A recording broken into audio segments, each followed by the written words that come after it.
Welcome to Healing Wisdom, a Thursday morning talk show featuring guests sharing their stories and knowledge. We discuss the healing aspects of the arts, metaphysics, social justice, and adventure through all types of terrain. So join me, Pandora Peoples, here on WOMR 92.1 FM in Provincetown and WFMR 91.3 FM in Orleans. We're streaming worldwide at WOMR.org. So my guest today is Susan Lambert, artist and psychotherapist specializing in group work. She is the narrator and editor of a new audio and ebook, The Wild Edge of the Heart. Women Poets Raise Their Voices. The book can be found at wildedgeheart.com, and proceeds for the audiobook go to the National Institute of Reproductive Health. Welcome, Susan. Thank you for being with us today. Oh my gosh. Thank you so much for spending this time. I appreciate it. Talk about your approach to working with clients. This was my second career. My first career was as a singer and an actress. And so I came into this career from that sort of like well of creativity being the place that I lived in. And I feel it's the same, really. It's very similar when you're working with humans on their personal growth or their struggles. And so I use a lot of that creativity in the work that I do. I feel that there's a powerful intersection between the creative and the artistic and the healing and the growth of personal wisdom as we go along on our journeys and our journeys with other people and our journeys in the greater collective. And so I have found it to be, a marriage of genres, so to speak, or a marriage of ways of working with people that work really well together. And so working with clients, really, I find it really rewarding. And I find that all the stuff that I learn and that I do and that I implement in my own artistic work, which I continue now, is absolutely applicable and organic to the work we do together. I would love for you to talk a little bit about art's role in the reclamation of our lost humanity. I had this really great discussion with a wonderful woman, Laurie Siegel, who has a great company called Almost Human Media Group. And she was helping me with, promoting the audiobook. And it was really interesting because we were talking about a lot of stuff. And at the end, she said to me, this is really kind of interesting that we've lost our humanity. And the other end of it could be we have a power to reclaim it with poetry, And I thought, yes, because let's look at history.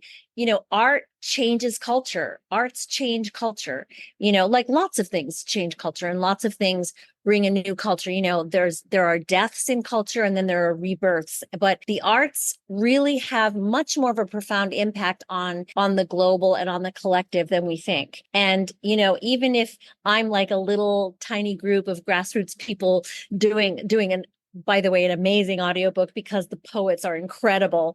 It's a movement and it's a piece of the movement, at least in my mind, to say, hey, we got to do some real stuff here with this, where this culture might end up. And we hope it doesn't because of politics, et cetera, et cetera.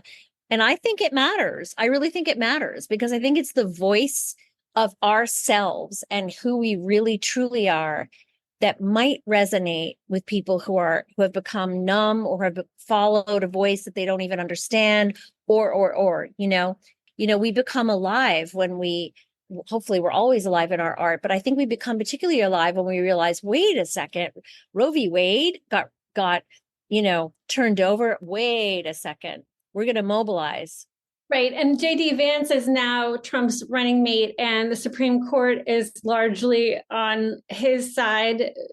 So there's no checks and balances with anything that he does, despite all of his convictions and felonies. Vance recently said that children of parents who stay together through domestic violence are essentially better off than children of divorced parents, which has horrible implications. And Project 2025 sort of outlines the continued erosion of women's rights and women's bodily autonomy. So, I mean, we'd have to have several glasses of rosé and talk for hours about this stuff, right?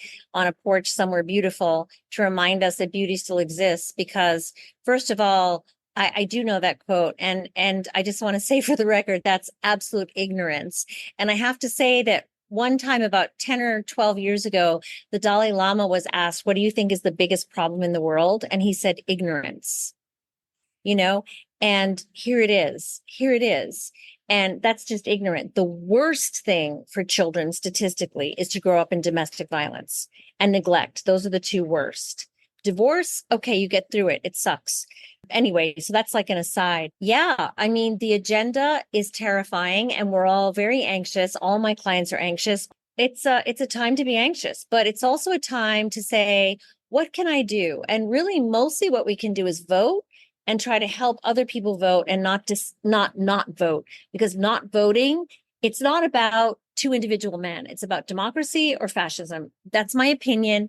Many people might be going, oh my God, I hate her. That's fine with me. That's my bias. That's my bias. It's a personal opinion. I get it. Many people listening to this may not agree, but to me, it's about democracy or fascism. And it's not about these individual men. And I think that, in fascism, arts go down, arts get wiped out. Already in Florida, that guy, DeSantis, has taken arts funding away because he saw some play that he didn't like. So, books are being banned all over the country. So artists have to come out and say, wait a second. I mean, one of the poems in this audiobook that we did is written by this phenomenal poet, Rachel Eliza Griffiths, who's, an incredible poet, award-winning poet. And the second, I do two poems of each poet, and her second poem is called The Whipping Tree. It's got, this is a collection of really diverse poetry. Some of it's funny, some of it's beautiful, some of it's warm, some of it's sexy, some of it's ugly, some of it's, it's tough, but that's what this is. And, whatever can make us feel closer to the truth, we need to be closer to the truth. And I think that artists, hopefully most of the time, are after the truth. And definitely I feel poets are after the truth. Yeah, I think it's dire. And we're doing our thing. خطار عدنا فرح هالك صوان شموع خاف ان يمر بالعقيد ورش العقد بدموع يا قلبي وين الحزن حدر الحدر مرفوع دومك تونتك تبكي بدمع مفجوع كيفك امل جدار Just to say really quickly to your question about the mind-body thing with the arts, like, I think that that's been a really, really significant movement and has been really important to all of us who have found salvation or healing or just joy in our creativity, that when we intersect that with our yoga practice or our 10 minutes or 5 minutes of mindfulness sitting next to our bed on the floor every morning, or as Thomas Moore, this great author that I interviewed a few years ago, says, my wife and I get our beach chairs in our New Hampshire home and we sit out in the backyard and listen to birds sing for 10 minutes every afternoon. Those mindfulness practices and those getting in touch with the body ground us and remind us who we are. We know who we are, and we're not going to let people tell us who we are or suppress who we are or obliterate or try to erase who we are. And I think that's what's really important right now for women. We're rising above, and we've been doing it for a while, and we need to keep doing it because the offenses are already huge and they could get worse. Hopefully not. But I think that anytime we can listen to others speaking the truths that we believe, it gives us that feeling of, oh yeah, okay, I resonate with that. And I feel it. I feel it in my body. I feel it in my mind. And it's helping me feel like I can walk out of my door and know who I am every day, Yeah. So how did you come to compiling, narrating, editing The Wild Edge of the Heart? I mean, I had a podcast for about 4 years, In the Balance. It's at inthebalance.life. And I interviewed a bunch of poets. It wasn't about poetry. It was just about a lot of personal growth stuff. And my longtime friend, Walker Vreeland, and he's a brilliant audiobook producer and a producer and voiceover guy. We did it together. And I said, let's do it. And let's do it, let's donate it. Let's just donate all of it. I chose the NIRH, the National Institute for Reproductive Health. I'm going to read you a tiny blurb that's part of their mission statement.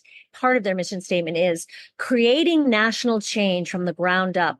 Through our partnership model, we provide state and local advocates with strategic guidance, hands-on support, and funding to create just and equitable access to reproductive health care. So they're basically all about kicking butt for people's rights. They get in there and fight it out. And I thought, that's what we need right now. That's where we're going to give all our money to. And they're right on board with it. And I feel like it's an absolute great institute to give to. And the book is going to be there, on the boards for in perpetuity. So our team, me, Walker Vreeland, the co-producer, Lee Walford, who's the art director, and Kim Sherman, the composer, and every single poet who's in the anthology, and they're all incredible and diverse. We all have the same kind of profile, which is we're artists, we're into helping others, and we're into the big collective, let's help each other and let's try to do something together. And I think that's powerful. But we're going to go for the big reach, the ripple effect. We're going to drop the pebble and see how much it can reverberate. And I think it will. Well, thank you so much for being with us, Susan Lambert, narrator and editor of The Wild Edge of the Heart. Women Poets Raise Their Voices. And folks can find it at wildedgeheart.com and also on Amazon, Audible, and Spotify. Yes. And thank you so much for having me, Pandora. Really. Thank you.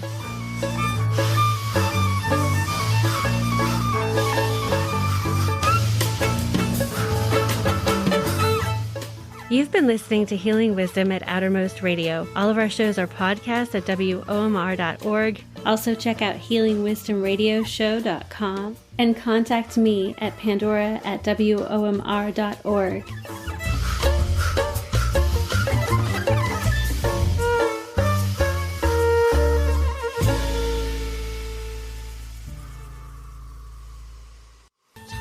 Our theme music is provided by Mazen. You can find her website at mazenmusic.com. That's MAESYN.